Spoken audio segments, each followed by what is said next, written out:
from a kit. Well, hello everybody. Hello. Hello to the Nobody's chat. there. Oh, Let us know if you're there. they're there, Bob. They're always there lurking in the background. Actually, somebody did say hello already, so they're there. They know they're there. If you're in the chat, please type something so we can see that it's working. Should be working.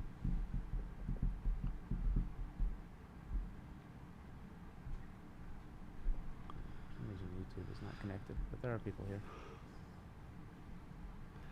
All right, we're going to start. There's Yeah. people on Twitch. Hello.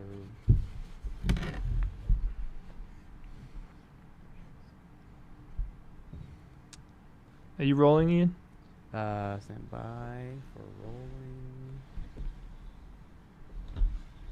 Rolling. Do you need that, Bob? I might. God damn it. Rolling. All right, we're rolling.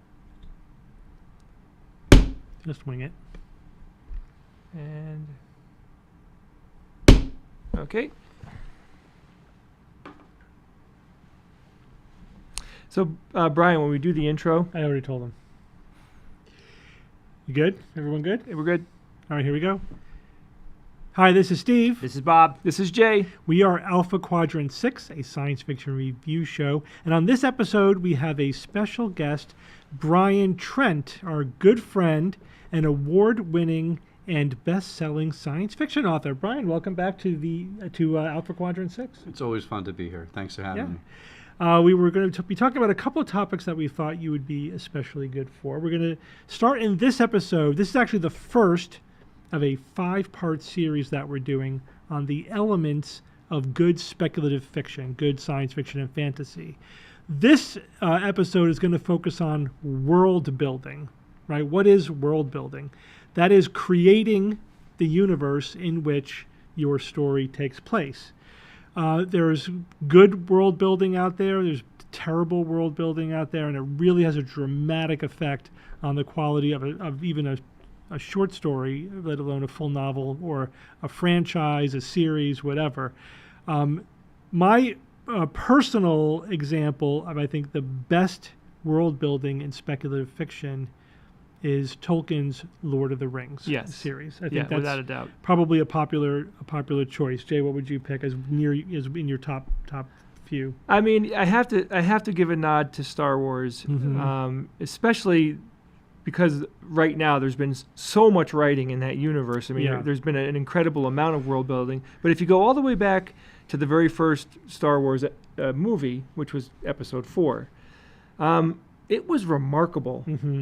How good the writing was and the world building was. I mean, I remember watching it for the first time and being obsessed with that universe. Yeah, you want to be in that universe. Yeah. That's a good marker of good world building. What about you, Bob? Well, speaking of wanting to be in another universe, Star Trek. I gotta give a nod to Star Trek. I mean, especially after how many series, how many books, how many movies, how many comics even. It is very well fleshed out from many different angles. And of course, we're all just huge fans of Star Trek. Come on. And what about you, Brian? I mean, those are all great examples, and they're all historical, which is interesting. I mean, even the first Star Wars movie begins at Episode 4, right, in the middle of the dissolving of a Senate and so forth we were talking. I would say Dune is probably one of my favorite science fiction examples. Absolutely. It's a rich universe, covers thousands of years of history. Even when the first book begins, you've already had an AI revolution in the past. You've already had the discovery of interstellar travel and all these different factions to make it up. There's a way of conveying all that information without it seeming boring. Right. Through interesting characters and the politics of these factions jockeying for power. It's great stuff. Yeah, so we're already alluding to a lot of the elements of good world building, but just to frame it up a little bit. So, a lot of people, like the standard metaphor for what world building does for a story or a franchise, it's like the tip of an iceberg, right? The part of an iceberg that's above the waterline is the story. That's the part that the reader or the viewer sees. But the world is the iceberg below the water that you don't see, but that's holding up the story. And the writer needs to have a pretty good idea about the whole iceberg, right? There has to be a fully fleshed out world there for the story to take place. Otherwise, it seems hollow and flat. Like you can't create the illusion that your characters are living and going on their adventure in an actual place unless you have some idea about what that place is like and what its history is and what are the conflicts that are going on there and who inhabits that world. So let's talk about some of the elements of good world building itself. So Bobby, Nate, I know you have your list of like the main elements. Yeah, there's lots of ways to dissect this, right? So here's one example of how it can be dissected. So one type of world building that's common and very important is physical world building. This is the foundation. This is the physics of your world, how it works, and whether it's magical. Having a magical world is part of your physical world building. After that, then becomes technological world building, which we all love, of course. Technological world building is specific pieces of technology that without it, your plot and everything would fall apart. So it's critically important. So, for example, in Star Wars, the fact that they have ships that can go faster than the speed of light, FTL, is critical to the world building. Yeah. It's a world with FTL. Right. In my example, altered carbon with the stack technology, where your mind. Without that, you have no story at all. That is the story. Or Isaac Asimov's robot series, the robots. Without the robots, you've got nothing. So that's an example of technological world building. There's also cultural world building, which is all about relationships, relationships one-on-one or between among the entire society. It could be religious, it could be political, it could be even sexual. And great examples, of course, are Game of Thrones, Handmaid's Tale. Great examples of that type of world building. Yep. The last example that I focused on was biological world building. So these are the living aspects of your world, whether it's flora, fauna, aliens, dragons, all of those that are critical to your story that are extremely important. And probably the best franchise for that is Avatar. Yeah, Avatar, I would agree. Avatar was good, and even Quantum Mania had this built up environment, fantastical environment that was I thought was beautiful. Speaker for the Dead by Orson Scott Card helped to at least popularize the idea of a world with the flora and the fauna was pivotal to even how people were trying to colonize it and how different life forms interacted. So the idea that we're saying here is that when a writer, an author, someone writing a movie script, when they sit down and they start writing, they might not start actually writing anything that has to do with dialogue or they're not writing the story. They're writing the background. They're thinking, what is this world? Where is this story starting? Who are the physical world building? Yeah, where do the characters that I'm going to eventually talk about? Where do they live? What do they do? What is their daily life like? Like just coming up with details and so Tolkien, Stevie. Oh my God! Like we talk about he wrote more backstory than story. Yeah, right. That's like an extreme example, but it plays out so well. I'm going to just flesh out what Bob said a little bit more, so you could break down those categories somewhat. So the physical world building is what I typically call the metaphysics of the world. Like how does the universe work? Is there magic? If there is magic, how does it work? Is there a supernatural level to this universe, or is it completely naturalistic? The technology is a great one. It doesn't necessarily mean that technology is the focus of the plot line. You just have to know what's the level of technology in your world, right? Even like Lord of the Rings has medieval level technology, or you can have an Age of Exploration level technology, or modern technology, or how advanced is it? Is it just a little advanced beyond us? Is it super advanced technology? And then when you talk about, and also the physical part of the world is like the map. Yeah, right, exactly. There has to be, where is everything? Is it multiple worlds? If it's one planet, what are the continents? What's the relationship physically? When you say I'm traveling from A to B, well, what direction is that in? Yeah. What do you have to go through to get there? How long is it going to take you to get there? If you don't know those things, your story is going to be inconsistent and it's not going to make sense. And you're going to sort of break that contract you're not going to get the trust of your reader or your viewer because you're going to violate the internal internal consistency of your own world. And that's the cardinal sin, though. Yeah. Consistency. If you break that, I mean, we'll give you lots of gimmies, and you can make all sorts of fantastical things. But if you're not internally consistent, to me, that is the cardinal sin. That's the problem you want to avoid at all costs, because that's where you're like, oh, come on. You can't trust anything. And building on that, I would say you don't want to introduce game-breaking bugs. Once you create the rules, you have to abide by them. Yeah. Right. So that's once you have created the cinematic version of Lord of the Rings, or the Middle Earth rather, the moment you move into like the Hobbit and you're introducing giant worms, we're asking, well, why weren't they at Helm's Deep? Why wasn't requisitioning them a little more important than getting war elephants? You right away you violate that trust right away. Right. Yeah. And that's something that a good world builder tries to think things through logically and then build logically on that foundation where it all comes down. Yeah, and like just using Star Trek as an example of breaking your world building with technology. It's like, oh, we could transport to different planets now. Yeah. Really? So then why do we need ships? Right? And why can't you just invade a planet by just transporting 1 million soldiers there? Or 1 million bombs. Or whatever. Yeah, why can't you just beam a bomb, into a city or whatever? So they introduce technology. That's one of the pitfalls of doing really detailed world building, is that your details don't line up. Right. If you give yourself a lot of wiggle room, you can always retcon everything when you have to, because you're only giving like a glimpse, a broad brushstroke, and that's sort of the soft to hard world building spectrum. Like soft is you're just giving like a glimpse through a window, and hard is you are in the world, like Game of Thrones. Every sub cousin of whatever relationship, and intimately the map of Westeros. That you could live in that world. But if you do that, man, you better your facts better line up, and you have better thought through the implication of every thing you are introducing into your world. And it's not that difficult for someone to sat down and said, "Wow, if our transporters can do this, we just undid everything." Yeah. It's just kind of almost scornful. Some of those inventions they did. 5 minutes of thinking that through really pissed off the fans. Yeah, for a reason. It's lazy writing. It's lazy writing, and it's contempt, I think, for the IP. Now, in terms of the relationships, I mean, I think we could split that out a little bit further too. So I think you have to understand the geopolitics of your world. That is so critical. Star Wars does that so well. At least the first 6 movies. 7, 8, 9 was utter crap. It completely broke the Star Wars world building. Correct. You have no idea. Well, we'll get to that when we talk about how bad things are. But you have no idea how big the Republic is and how big the First Order. Like you didn't know anything about the world.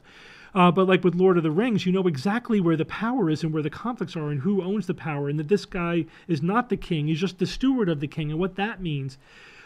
There's also the history. History is so important. And then Lord of the Rings, you're walking past history in every scene. And it's so deep. And Tolkien knew like this many 1,000-year history of this world. More than that if you count the Silmarillion. Yeah. The Balrogs weren't just demons. They were fire spirits in the dawn of creation. Yeah. Right. There. I see somebody in the chat's mentioning Mass Effect also. I mean, Mass Effect is a great world building example for video games because they have billions of years of history. Yeah. So when you visit our planet, billions of years. So you have billions and billions. You have multiple layers of civilizations that have come and died throughout the years, almost like layers of sediment. Because a real world has history. If you feel like you're in this snapshot, you feel lost. Like there's just nothing. You don't feel like grounded in anything. We were talking just before we started recording the video about Star Wars, A New Hope, the first movie that aired, where Grand Moff Tarkin walks into the council room with Darth Vader, and one of the people there is saying, "How are you going to get this past the Senate?" And he's like, the Emperor's disbanded the Senate. The final remnants of the old Republic have been swept away. Like there was so much history in that one line. And that was whole geopolitics and history, and we are moving through history. We're picking up a story in the middle.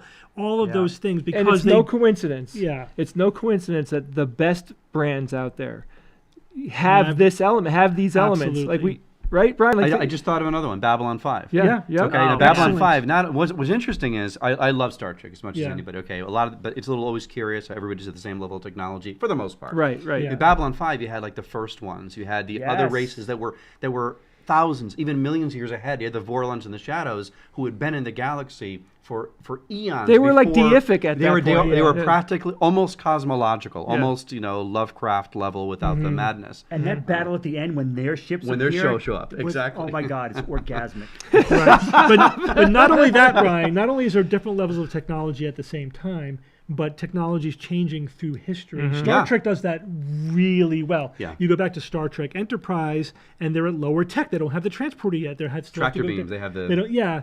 And then each generation, the technology evolves. Yeah. You feel as if Star Wars did that to some extent. Yeah. Like the earlier movies, the smaller ships needed a bigger thing to connect to go FTL. In later movies, the X-wings could go FTL all by themselves. Yep. But not so much though for Star Wars though. Yeah, right? well, but that's because it was disrupted. The Empire was falling down. It was almost like stagnated, almost like Lord of the Rings. Like it's kind of they reached a certain point and then sort of atrophied in decadence. Right. As long as it fits with the history. It fits with the history. It worked. Right, it absolutely worked for it. So and then the end result is, I'd like to click back to Lord of the Rings. The end result is that when the story is finally being told, there is a richness there that no author can fake. You can't fake this. You really can only get there one way, and that's by doing exquisite world building. Right, writing the backstory. Yeah, exactly. Like when Gandalf throws out these phrases that are like these little Easter eggs about like the fire of Ulrun, whatever. It's like, okay, but you put the words in that character's mouth because that character is a part of a world with history, and you also it helps the story. So this is now how does world building help your story, help the whole thing, because it informs your characters, right? Because now your characters are from someplace with a culture and a history, right? In Star Wars, you have people who are from Alderaan, who survived the destruction of Alderaan, and they now have a history. I think part of the reason why Boba Fett was such a compelling character was because he suggested, that he is, what is that armor? And he's like from this lost tradition, this lost culture that was, what happened to it? It was destroyed by the Empire. Well, how did that happen? And it's like a what do you call like a Mandelbrot series? Fractal. It has infinite depth. Yeah, the more you zoom in, that you keep finding more and more detail. You never get to the bottom. So it helps your characters. It helps your plot because the conflict is already there. It helps your setting because now the places are all connected and your world is full of its own history and people and everything. But we got to keep in mind that they're not writing. Even the best authors out there, like Tolkien, they're not writing to such detail where it is infinite depth. You could go all the way. It's the illusion of infinite but they depth. do just enough to where no matter who you are on the outside, when you look at it, you can't really see any of the seams. You never see all the information. It's back to the iceberg, right? You're only seeing the part that's being shown to you. But if it wasn't resting on top of all of that stuff underneath it, it wouldn't fit together and it wouldn't work. You know what I mean? So the author creates a bank of knowledge that they tap into where they need it. But again, we should refer to Brian because Brian has actually done this on more than one occasion. So Brian, give us a very quick version of what that process is like. Well, I'll say, with, like, for example, my newest book, Red Space Rising, I wrote about 100 pages of backstory because there's one thing to talk about culture. I always find it hollow when a science fiction or fantasy world only has like two groups. There's like the bad guys and the good guys. That has never been the case in history. You've got to have lots of factions. So like I created the corporations and the religions in the future and the different Dune does that really well. Dune does it excellent. The different political factions because there's so many different dynamics and interplays in how these different groups relate. They create the world. You can create this set, but they actually are the ones who flesh it out. So you create backstories, but then you deliberately have some throwaway lines, little references to things that you won't have the time because you don't live forever to come up with every single thing. But it's just there, hanging like an ornament on a tree. And later on in writing, for example, I'm outlining the sequel right now. I'll look at some of those things that I hung out there and thought, you know what, maybe I can explore that. Yeah. Maybe I'll explore this. And so that's what you need to do. It's the illusion of depth. And if you love the universe you create, then you're respectful of it, and you build meaningfully off of it. So I was just thinking, yeah, and even in like a game like Mass Effect or Babylon 5, there's so many different alien races. Star Trek, so many alien races interacting, each with their own traditions, each with their own histories. That's what makes the universe rich, and that's what people love, which why people fall in love with these universes. Yeah, and absolutely. you know what's interesting is when you go to some schlocky sci-fi movie, right? Like Brian, you and I were talking about Krull, for example, right? I mean, I can watch that and enjoy it just because it's Really? because I saw it as a kid. It's campy. It's campy. Totally campy. But It's why unwatchable. is it that we can instantly, like as soon as the first 30 seconds of that movie, you're like, it's missing the gravitas. From the get-go, it's The missing something. It's cinematography, hollow. the costumes, everything. It's about it. flat. But it's But you know, one thing though, generic. going back to Star Wars for a minute, when you look at the ships, they've already been used. Some of them have holes in them. Some of them are rusted. Yeah. They all There's suggest the past history. battles, and without even just at a glance, you're like, that thing right there, that land speeder or whatever, has been around. You know, And that was a decision. That was a creative decision because It's brilliant. I remember Yeah. it was surprising in the day back then that wow, these ships aren't new. Shouldn't they look a little Gleaming? newer? Yeah. And they weren't, and it suggested They were that beat history, up. and that was a decision that was made. It was an aesthetic that instantly, Yes. as Jay was saying, instantly you're like, this is a lived-in universe. I'm engaged. You know, they cared about the this. Jawas, as an example in Star Wars, are scavengers, and scavengers can only exist in a universe where there is stuff to scavenge, right? yeah. So that does add as well. It's like these little like side characters that could add a layer in there. And what's happening is unconsciously, it's gaining.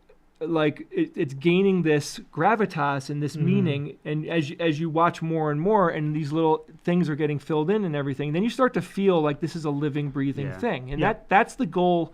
Any good writer wants to get to the point where the audience is feeling that. There's an interesting example in literature. The Lovecraft mythos did something where he created fake literature within his universe Yes. that people would often refer to.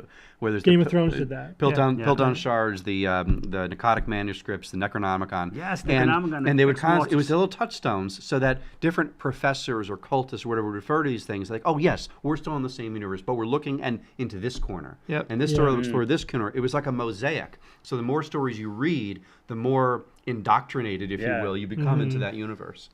Now, Brian, my experience in terms of world building personally is in the genre where I think it is the most important, and that is role playing. Role playing. Because you are creating a universe, a world that other people literally have to adventure in, and you're actually giving up a little bit of control over plot and character, but you're making up for it by just massive world building that you throw people into. Well, in anything that's a sandbox, it's so deep. like video games have this as Yeah. well, right? You have this sandbox concept that you Yeah. could walk in any direction, and there has to be something there. Right. You know what I mean? So in tabletop role playing, it's at its most profound level because as the person running a game, for example, you either have to have the answers or make them up on the spot, and they have to be consistent with the universe. Right, that which is you why I already always like to created. write it ahead of time. But like if you have a character, again, it's the same thing. Like this character is from somewhere, and something happened to them, and they have motivation that derives from that. And so,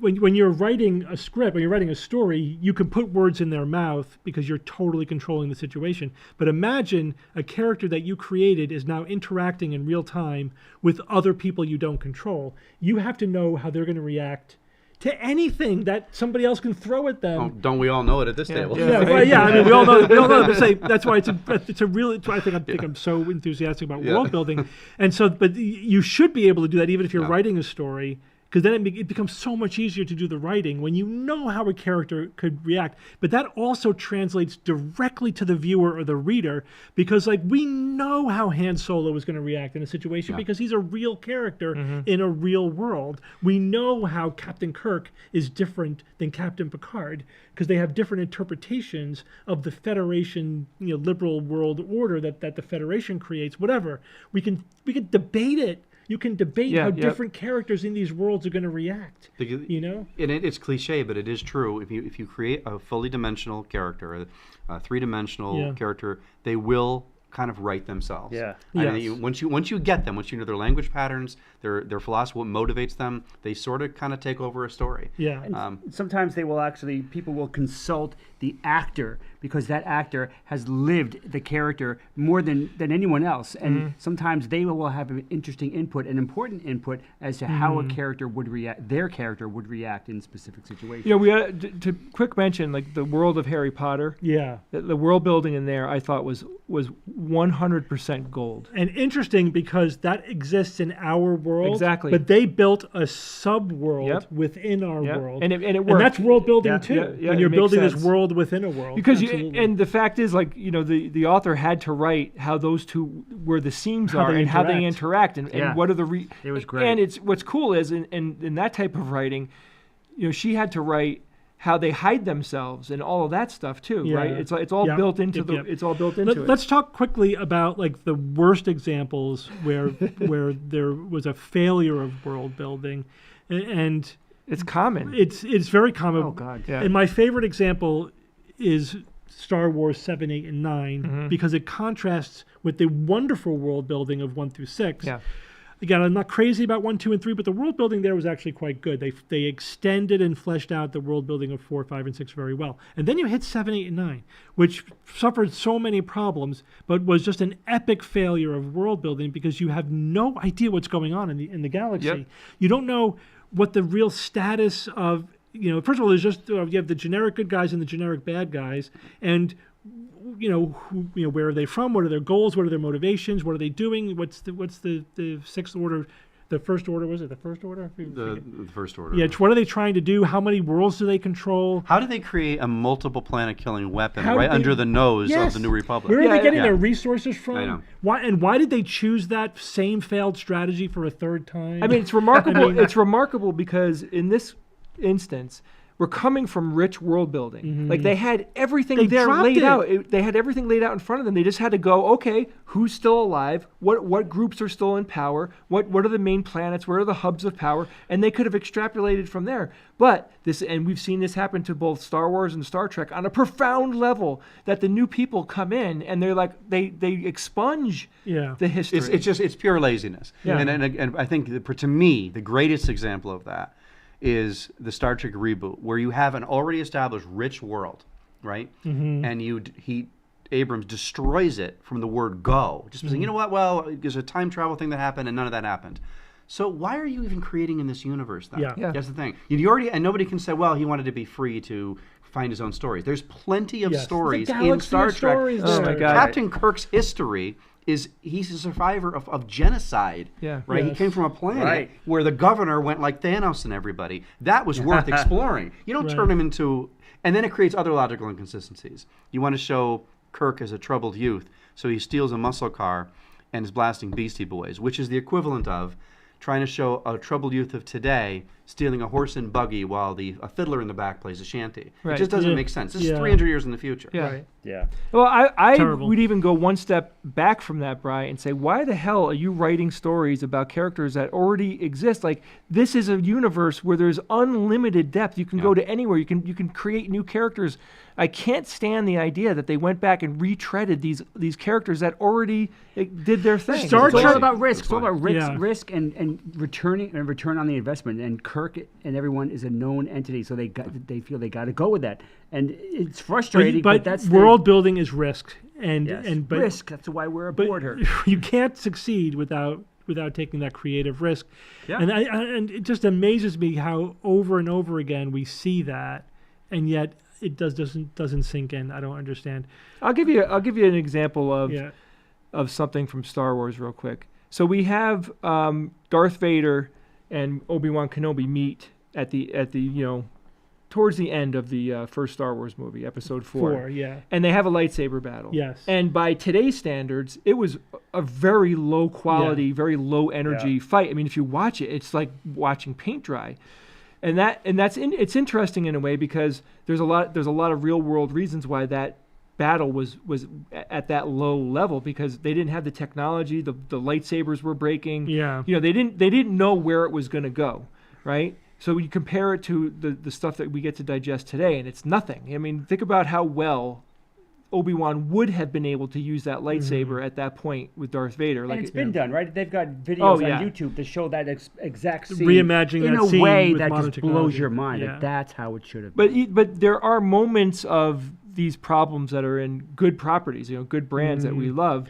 But meanwhile, they're smack talking each other the whole time, revealing their deep history with each other. Yes. That's why it was compelling. We didn't give a shit that the lightsaber battle was mediocre. We were listening to the smack talk. I was just going to say, And you know, the history you can wasn't have. there for the I was just going to say that's what matters to me. I don't need all the acrobatics necessarily.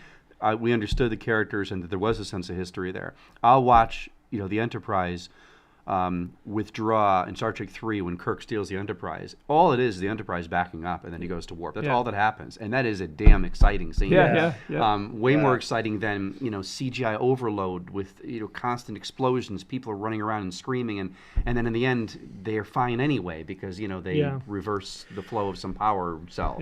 So I'll take a little more thoughtful meditative scenes than the overflash. So this is the first of 5 videos we're going to do on what makes good science fiction and fantasy. We're also going to cover characters, plot, aesthetics, which is the tech and the special effects and all that, and then putting it all together. But I think it begins with world building. You can't do anything else until you have a world to put everything into. To me, it's the single most important aspect of a franchise, certainly. And you could totally see it. You have either a deep 3-dimensional rich world or a flat superficial world. And we will be referring back to this in later reviews of specific movies. One coming up in particular, I thought was an example of horrible world building, but we'll talk about that. And any other final thoughts? Just one thing. I mean, in our own world, look at our own sense of history. I went to Germany a couple of years ago and I was taking a river cruise. And you see modern German villages on the coast. And then above, you see medieval castles, several hundred years old. And then above that, there's a Roman wall that's like 2,000 years old. There's your world building right there. It's around us. And that should inform creative decisions and creative endeavors. Totally. I hope you took a picture of that. That sounds awesome. Yes, I basically recorded the entire trip so I can make a movie about Brian and Germany. There is so much inspiration to be had by the absolutely rich world that we actually live in. You could never even get to that level of depth, with fiction. But it's all, the inspiration is all there. Absolutely. Hey, if you enjoyed this episode, you can go to alphaquadrant6.com where you can see past episodes that we've made. We have quite a catalog behind us at this point. We also turn this show into a podcast so you can listen to it as you're driving home. And on top of that, if you like science fiction, speculative fiction, if you like a lot of the things that are going on in TV today, we cover it. So please do join us, and thanks. We'll see you next week. All right, good job, guys. That was great. That was fun. That was fun. Good conversation. Good job. It's funny. It's like as you guys are talking, and I have like 10 things going on in my head at the same time. I'm almost stuttering because I have too much to say. I'm like, there's so much to talk about, and I get what's interesting too is just getting back to like our own history. Like you have episodes that cry out for exploration. I guess that's what archaeologists and paleontologists do. But like the Bronze Age collapse, we don't really know why, right? The Permian extinction, all these different things. There's so many. There's such rich depth that so many mysteries that we don't know about. And a lot of the things we think we know about, we'll name like a temple. That's the Temple of the Moon. Well, it wasn't necessarily called that. The Temple of the Magician. Well, so right. So that's the other thing we didn't talk about, which I've read a lot about, is you deciding how much to not explain. Like you got to leave some mystery. You have. Thank you. You have to leave some mystery. Not every character. Also, your characters are not omniscient. They don't know everything about the history of their own world. They are coming at it from a certain point of view. We could talk about that in the characters, I guess. I also I want to talk about in the characters episode. I want to talk about villains. Oh yeah. I want to talk about the bad guys and how important it is to write them correctly, because there is definitely a wrong motivation. And I'd love to bring up, if it's cool, I'd like to bring up the one of the cardinal sins that I can't stand in what I consider bad sci-fi is when two people from a certain time period are talking, right? And like I'll say one character will say something like, "So we're going to go down to the transporters," which, as you know. They right. That's they ridiculous. Stuff that they would not explain to you. Have to come up with a way to give the William information. Gibson in Neuromancer is a genius. I modeled a lot of my writing after this guy because he creates stuff on the fly And I can give an example when we talk about character, that it's all done, it's just contextual. Yeah. Yes. It doesn't. The thing is, you don't feel the knife. He's not You don't yeah. feel You yeah. don't feel it. And It just comes into Exactly. your head in I a mean, way. one example I did in my book was to talk about a blur mod. I mean, the word blur mod, and then all of a sudden this guy's moving faster than normal. Well, we get it, right? Yeah. I don't have to explain Yeah. everything. Yeah. Right. That's beautiful. You know, That's pretty So I'd say important. you gotta that one of the pitfalls is the info dump. the info dump. Or yeah. You got to do it natural, and the thing is, it does mean sometimes that readers have to work a little bit because they got to be engaged. But sometimes the context should tell you. If I'm like, okay, I put a visual overlay over my optics, bouncing off an MPS signal. Well, GPS, MPS, we're on Mars. I get it. Yeah. Right. I don't have to sit there and again do that. You know. Right. Well, you know, the MPS signal Yeah. is Is a the Mars satellite. positioning As system. you know. Yeah. Or if you have a rune in the background, nobody has to say what it is. It's just there. Yeah. It just implies a history. Yes. Yeah. And that's enough. Maybe you know what Yeah. like that's the runes of the empire that was destroyed here. Maybe it'll come up later, maybe it won't, but that's why that's Yeah. there. But it just creates this is a lived in world. And when with you history, when yeah. you detect that bad writing, Brian, in that moment, it feels so dirty. It pulls it's like, me right oh out. my It pulls you God, right out. really? Yeah. Pulls you right, right out out. of the moment. Hey, we got to get in our ship and get out of here. You mean the craft that we get on that can go faster than light? It's like, what just happened? And that there's so many. I mean, I would rather them introduce a cheesy device to do that. At least they're thinking about it. Like you have the character who literally knows nothing, and that everything has to be explained to them. That you know what I mean? That's Right. Or Fine. It'd be Then fun you to don't even do a think about it skit then. where we have a modern, like a contemporary thing where people are saying that, like, listen, you want to go? You're out of food. I'm gonna go to the store in my car, which, as you know, is an internal combustion engine. What's next? All right, next Monsters. episode. So wait, first off, guys, table etiquette. Oh yeah, Brian, Stop. don't hit the No, table. it's not just. Sorry. Not just Brian. Not just Brian. I'm not going to name names. But I think I did it once, but I apologize, sir. No problem. Did I do it? You did it a lot. everybody It's did it subconscious. except I know. me. I didn't want to interrupt in the middle of it. I was going to tell I you. will not do it again. I know we all do it a little bit, but you were doing it because we should have told you ahead of time. No It's problem. totally natural, but it's really bad when I there's will keep my microphones on the fans table. filled. Yeah. The Italian thing. Yes. Yeah. Right. Okay, so we're going to move on to the next episode. My thing. Here you go, Steve. Yeah. Okay. Yeah. I think you're just going to have your notes on the table. Yeah. It is what it is. At characters next. Yes. We should have Hold on a second. I got to created talk that to in digital Ian. format. Ian, can you hear me? Like I put it Yes. here, Hey, brother. All right, we're gonna start our second episode now. so it's not that much weight. Hold on, I'm having trouble with this. I think I'm okay. I might have to glance at it at the end. So is this also going to be? This is all live, right? Yeah. This Okay. is Yeah, so live, Jack but can but hear us. it will be post produced. Okay. And so people are just waiting for the next episode right now. Yeah. Yep. I see. Okay. Yeah. They're waiting for you to stop talking, Brian. Say hello, And stop chat. hitting the table. To who? I said just say hello, chat. I'm talking to chat. Oh, okay. They're gonna. So, chat, how did you like that episode? Did you feel Yeah. like we hit it or what? There you go. Hi, Brian. Somebody says hi to you, Brian.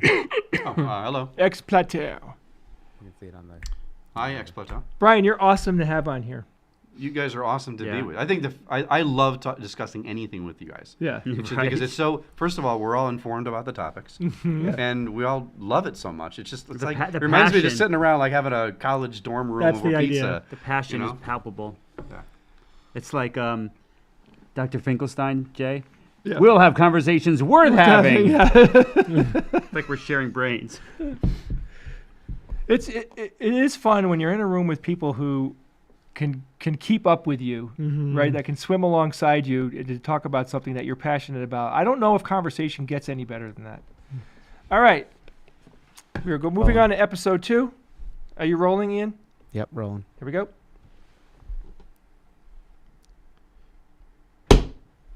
That little thing that I do, Yeah, I hear you. it saves me so much Right. time editing. Sure oh my it does. God, it does. Okay, Okay. I appreciate it. Everyone ready? Yes, Hi, this is Steve. This is Bob. this is Jay. We are Alpha Quadrant 6, a Wait, science. stop. What? Bob, there's a huge gap between you and Brian. Oh, Brian has to move over. There we go. D Gap. Okay. All right, you guys ready? Hi, this is Steve. This is Bob. This is Jay. We are Alpha Quadrant 6, a science fiction review show. Joining us on this episode is our every now and then guest, Brian Trent. It's great to be here. Thanks, guys. So, Brian, you're joining us for a discussion of our favorite monsters. And in the process of trying to list our favorite monsters, we ended up making a list of iconic monster categories. So these are different types of monsters. We tried to come up with enough categories to capture every kind of monster that we could think of. We literally did this. We said, what category would this guy fit in? How about this guy? So we ended up actually having to create a miscellaneous because there's some monsters that are so out of it. Yeah, we'll get to that. Yeah, one. but it's good. Yeah, so we've got like 70 categories? How many? No, I mean I've seen lists that have categories and subcategories and subcategories. Yeah, you could drill down. There's the lumper splitter thing, right? Yeah, You could for any kind of list making like this, you could always lump things into the fewest number of categories or split things out into the greatest number of categories. Yeah, we thought we hit a reasonable compromise. Well, we came up with what, 13? No, it's more 16. Like 16. Oh, we're at 16 now? When you left the room, we came up with a couple more. Okay. All right, so let's begin. So the first category of monster is bestial. Mm-hmm. So these are monsters that are basically just like sharks, bears, but they could be other things as well, werewolves, right? It's basically a feral, animalistic, powerful, predatory animal. Beast. With sharp teeth. Right. Yeah, sharp teeth, sharp claws, pretty much standard for them. And so, and in fact, it's interesting because psychologically, the reason why we're fascinated with monsters is because of this innate fear of predators, right? Yeah. We're survival. Fighting the megafauna creatures in the prehistoric days. Or just saber-toothed tigers or whatever. Yeah, we were prey. We were more prey than predator, for most of our existence. Yeah, if you weren't obsessed with them, you died and didn't pass on your genes. Right. There's a reason people were afraid of the woods in the past. Yeah, so we are descended from people who were afraid of wolves, and so we're obsessed with this. So bestial, I think, is the original, the root category of monster, and then but humans are inventive, and we've come up with a whole bunch of different other variations on the beast theme. Right. So another one which we debated amongst ourselves whether this should be a category is human. Right. And I absolutely think that it should be. Sure, I agree. For sure. And Brian, I think you asked what makes a human a monster, and I think it is basically being a psychopath. Yeah, and most of human history is certainly peppered with examples of that. Yeah. Yeah, and again, talking about our history, if you weren't killed by a wolf, you were probably killed. If you were killed, not to die, you're probably killed by another person. In fact, more likely. Yeah, probably more likely. I mean, it's one of the man versus man versus nature. Man versus man. People are the worst monsters in the real world. Ranging from everything from rival tribes across the river to Mongolian invasions and crusaders, and and right up to the 20th century and beyond. Yeah. So before we click away from bestial though. Right. Because we got to give a couple of examples. Grendel. Right, exactly. Ooh. That's a great one. Jaws to me is big. Cujo. Well, wait, Jaws though. First off, it's one of the best monster movies of all time. Yeah, absolutely. The first summer blockbuster movie ever made. It still remarkably holds up as if it hasn't lost a stitch to this very moment. Even filmmaking wonder. It is. Even the special effect of the shark, which was mechanical. And how many movies can lay claim to changing behavior of people so dramatically? How many people were afraid to go into the ocean after seeing Jaws in the mid-70s? It permanently changed my thoughts of my body going into water. It permanently changed the culture. We still have Shark Week on TV because of Jaws. Yes, there you go. Yeah, there you absolutely. go. That's crazy popular. That has kept Animal Planet alive for a long time. And it also makes me feel bad for sharks, though, because the vast majority of sharks are nice. They're not going to eat you. They're not man-eaters. Yeah, if we were the natural item on a shark menu, no beach in the world, no ocean in the world would be safe. Right. Yeah. Right. So, but from their perspective, we're the monsters killing them by the millions. That's right. So. Right. We're the monsters. All right, clicking back werewolves? to werewolves are bestial. Werewolves were bestial as well. So that's another big one. I mean, but now going back to humans, so we have like the psychopathic serial killer, right? That's your basic, human like Hannibal. monster, like Hannibal. He's one of he's one of my favorites. Humans can be menacing because they're intelligent, right? Oh yeah, and they can fit in. They can fit in. They can hide disguise. in the crowd. Yeah, hunting. Absolutely. Yeah, the wolf hunting, among the sheep kind of thing. But in this category, we have other people like we have Mike Myers. Jason Voorhees, Jason, Freddy. So the horror movie genre, human monsters. Yeah. Jack the Ripper. Not fully Jack the human, Ripper, but yeah. they're mostly human. They've got They some might be modified. modified qualities, but still basically Like in that category. Freddy had some magical effects, like he was able. Certainly, he was a supernatural. He was being. supernatural. He was probably more so. But he than used some to of be the just a others. human. He started off. He started off as a monstrous human. Yeah. The reason that he was burned alive and all that because he was Yeah. basically molesting children. And Jason Voorhees obviously is magical as well, but ultimately is a humanoid. Yeah. And Leatherface is Leatherface is Just like a freakazoid. He's just like wearing out in the wilderness wearing a human faces and. There are so many examples though that cut across multiple categories. And we debated. So, okay, if you have like stormtroopers, right, or Nazis or whatever, you have the faceless drone stormtrooper iconic type. They're humans, and so they fit in the human category. But we also have a swarm category, and they also kind of fit into that category too, because they're really most menacing in large numbers, which is what I think is the key bit about a swarm. They're not necessarily completely benign individually, but you're not going to have a movie about one stormtrooper and how menacing they are to society. But you have 1,000 stormtroopers, and that's the monster that that you're fighting against. Or one nanite. I mean, if you put nanites into the swarm category, and a very deadly foe. When they show an effective, realistic swarm, evil protagonist, they are super deadly because they are Swarms so are hard. really you can't hard. shoot them and like, oh, you're dead. You need 1,000,000 guns to do that. Right. To me, it's something that's very, very scary in that sense because it's so hard to get rid of. When it comes to swarms, too, this is, I'll come up with a couple asymmetrical examples. Do you guys remember the X-Files? There was an episode called Darkness Falls, one of my favorite episodes that didn't deal with aliens. These little bioluminescent mites have been released from these centuries-old trees, and they would swarm, and they would actually cocoon people. And what are you going? And they would swarm at night. Daylight would keep them kind of dormant. And it's terrifying when you're running through the woods trying to basically outrun the darkness because these things are going to come for you. That reminds me also of the library, Doctor Who, where you have, I think it was the Vasha Narada or something like that, where they if they live in the shadows, they won't get into the light. But if any little bit of you is in shadow, they can get onto you. Yeah. And once they're onto you, you can't. It's done. You're dead. And they basically just skeletonize you in a second, and you're dead. And if anybody in the chat remembers the movie from the 70s called Phase 4 about a swarm of hyper-intelligent ants. That was, that marked me for life. Another cheesy swarm is Piranha. Remember those bad Piranha movies? Yeah. James Cameron worked on that. But that, but there is something primal so to speak. and horrifying about that as well. Right. It checks a lot of boxes because there are multi-mouthed monsters in the water. You know what I mean? That gets triply scary. And piranha aren't anything like you see in the movies. That's by fiction, the way, but by the way. The birds, birds are birds, individually benign, as a swarm could be menacing. Starship troopers. So you have swarms of bug-like creatures. They just call them bugs. Again, one, you could kill it with a gun, but swarm of rabbits, the Night of the Lepus. All right. What's next? Building off of the human category, there are superhumans, right? Humans that are what's menacing about them is that they have some kind of superpower. So these could be, evil or dark mutants, for example, like Magneto sort of is a supervillain. Supervillain, kind of thing.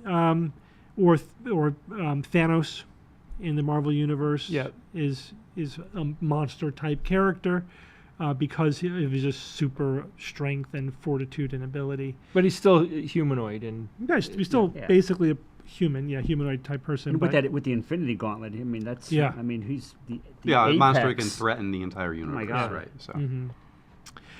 All right, now next category is aliens. Big category. So the big category. This can contain a lot of things like the alien, the xenomorph. I think the archetype of a predatory alien that is menacing to us. Wonderful example. I mean, but also and related is the Predators is one of my favorites. Such a great.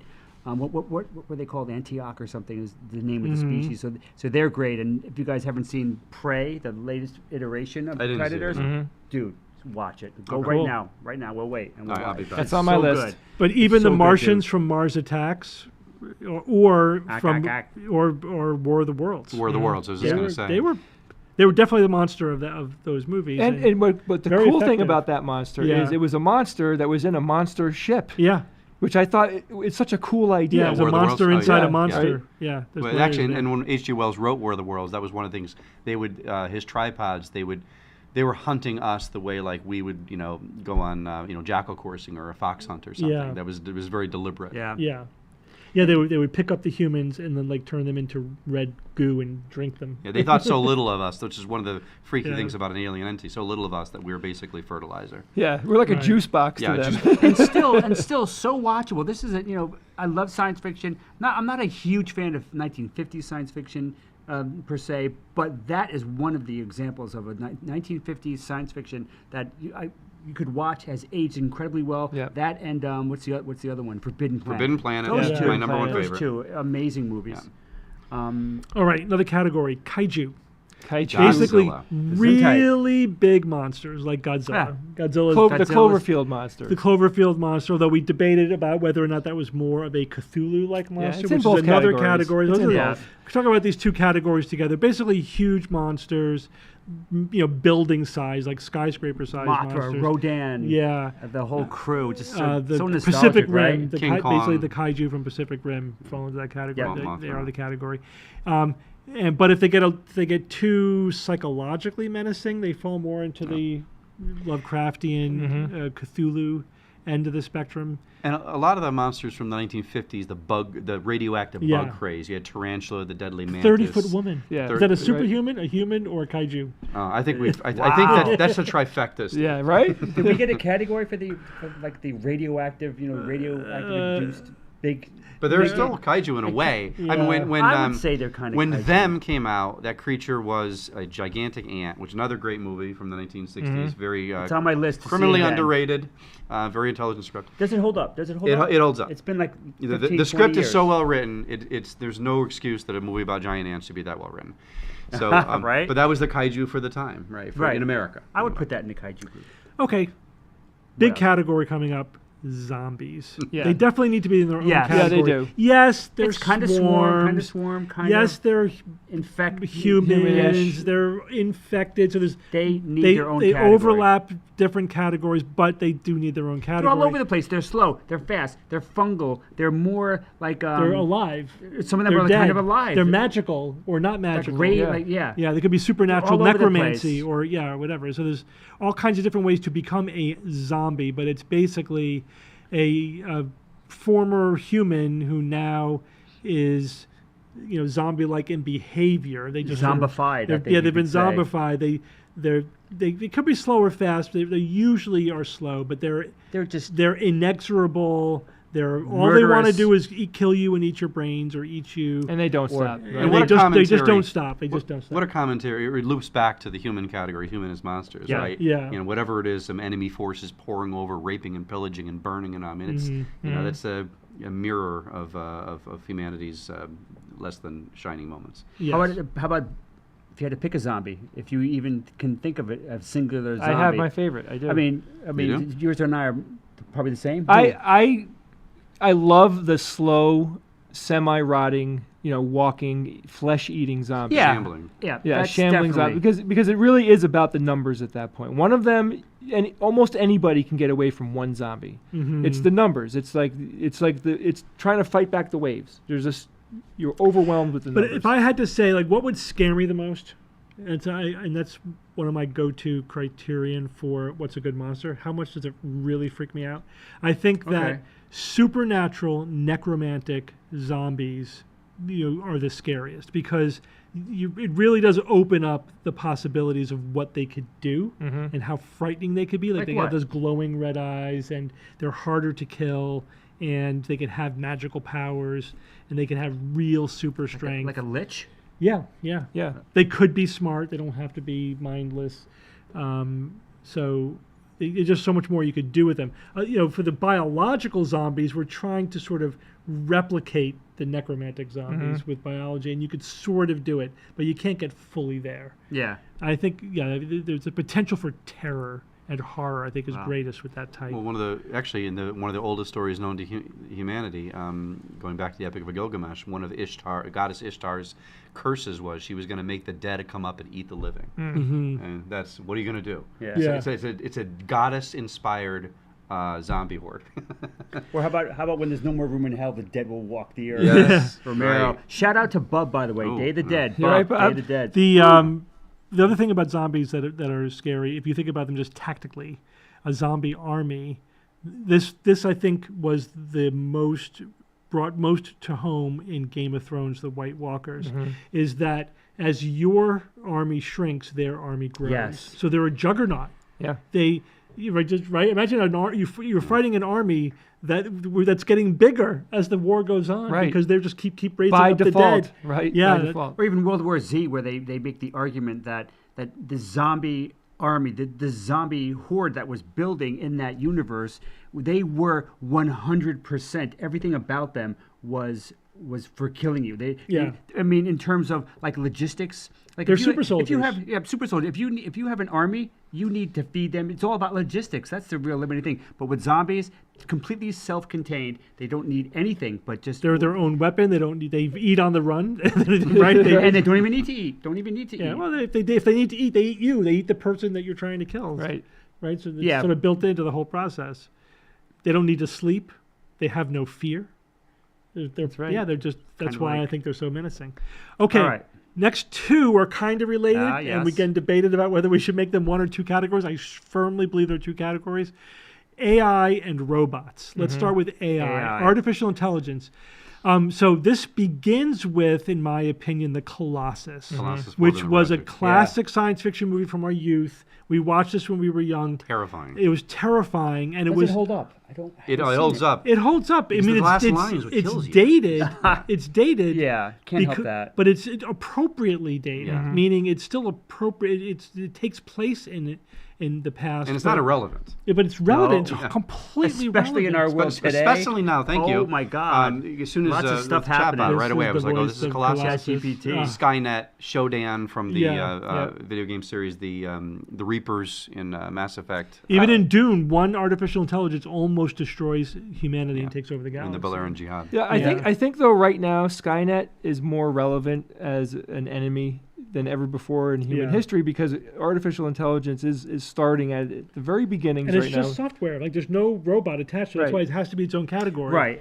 Right, and it is now. I think now is we will look back at now and realize that this was the point where a more broader swath of people are realizing, hey, This really could get out of control. You think we're going to look back on this, Bob? Shit's happening. Shit's happening. I mean, maybe Assuming we'll be around to look back on it? Well, as pets, we will look back. This is a separate episode. I will declare now, I will be a pet for an artificial superintelligence. I will be happy to be a well cared for, pampered pet. That's an important caveat. I'll be Kyle Reese. All right, but robots are the robots, which don't have to be artificially intelligent. They could be drones. They could be animal level intelligence. They could be pure automatons. But we're talking though. But what's menacing about them is they're and- metal people. Yeah, I mean that they're very indestructible. So the Terminator is the iconic. It's iconic. There's robot. no getting away. There's from, no getting away. from Yeah, that. it is. It begins and ends with the Terminator because it really perfected, optimized everything that's menacing about the robot monster. It's relentlessness, single-mindedness. It's difficulty to kill. It keeps coming back. I mean, it now represents the whole idea of the monster that gets up after you thought it was dead. Right? That's the Terminator. But And the started prototype. with Yul Brynner Westworld. Thank you. I was just going to say that. Thank you. Yes, because and what was scary about that was started with that. It wasn't trying to kill humanity. That Yul Brynner is the robot. He's trying to kill cowboy. you. He was trying to kill a specific person, and he was not going to stop. Yeah. And that was very frightening. Right. Exactly. Now, all right. Now I gotta say, if you want the apex of that robot menace, it's got to be in my mind. I fell in love with this character recently, Brockle from Neil Asher's Transformation series, where this was an artificial swarm rogue ex-criminal or criminal robot AI that was so menacing and so powerful. Imagine he's made up of hundreds of worm-like robots. So he can take any shape that he wants. And one day he's like, I want to get smarter. He decides to upgrade himself. And he upgrades himself And it gets to the point where he was so much smarter that he's like, no, I'm doing this wrong. I got to upgrade myself in a better way. And he does that literally a dozen times. He got so smart, he realized that he could upgrade himself even better. And he actually became a being that had to be very careful that he didn't contemplate the universe for all of eternity because he was so smart. He had to make sure he didn't reach that point where he was like eternally navel gazing. And this guy was devastating. He will take anyone on our top 10 list, except maybe Cthulhu, and he would either eat it for breakfast. Either take them apart or genetically reprogram them. He could take on everyone in our list. You just amazing character. Loved him. It took a black hole to take him out. You just made me think of perhaps the most terrifying example of AI is AM from I Have No Mouth and I Must Scream. Mm-hmm. Oh. Yeah. Oh, and somebody in the chat mentioned Hal. We have to mention Hal. Of course. Yeah. Of course. Hal. I mean, the iconic, like, menacing AI with a pleasant voice. With a very pleasant very voice, calming, relaxing. No, Dave, I have to kill you now. Like that kind of way. It brings a new sort of aspect. Void of emotion. That's I'm afraid I can't let you do that. Yes. And it's the emotionless. It's like it's the single-mindedness, whether it's the machine or the AI, without emotion. There's no bargaining. There's no appealing like Terminator to it. or the Board. You're It's, not. yeah. I used to work with a guy named Dave, Yeah. and every once in a while he asked me to do something, and I'd go, "I'm sorry, I can't do that, Dave." and I would think it's the funniest thing, you know. yeah. Like Somebody just mentioned GLaDOS. Thank you. GLaDOS. GLaDOS. One of that is Wheatley, like and Wheatley. Perfect. Yeah. Just magnificent. Yeah. Nice. From the Portal to Portal series, Portal to Portal 2. Yeah, very very good. Petty. As petty as a Greek goddess. Just they're great. They're great monstrous villains. Yeah. Absolutely. All right. What's next? All right. More? Yeah, I've got plenty more. Why don't we go to the biological category? So these are monsters that are menacing because of their unique biology or because they threaten our biology. I think the two biggest ones. Speak it. I think the best monsters in this category, and that is The Thing from John Carpenter's The Thing, and the original short story, which is actually more similar to that than the older movie, where it actually can become a monster, right? An actual physical, a bestial monster. Whenever it wants. It can become a human monster, but it also is a biological monster. It can infect you. It can get in your food. It could take you over from the inside. Without you even knowing. And there's no it. defense against that. Yeah, I mean, nothing. It's really, there is a sense when you're watching that movie, and this is we've talked about that movie itself, the scariest thing about it is that by the time you realize what's going on, it's too late. Yeah. Mm-hmm. And if you put yourself in that position, like if suddenly you were at that station and on the South Pole when they realized what's going on, what would you do? It's too late. You're dead. Yeah. There's really nothing you can do. The best thing you could do is try to sacrifice yourself in a way that saves the rest of the world. But even then, that's a hard sell, man. To really be sure that the infection doesn't get out into the world is a taller survival. Is not even on the not even on the list. But if you find yourself in that position, what you can do, and I would recommend, is don't separate. Don't ever separate, and do that blood test all the time. Yeah. Right. Well, the interesting thing about this monster is I don't know how many monsters would actually be able to do this, but this monster can kill the entire planet. Yeah. Oh, yeah. It would turn the entire world Well, I'll into tell you itself. one that can, and one that did.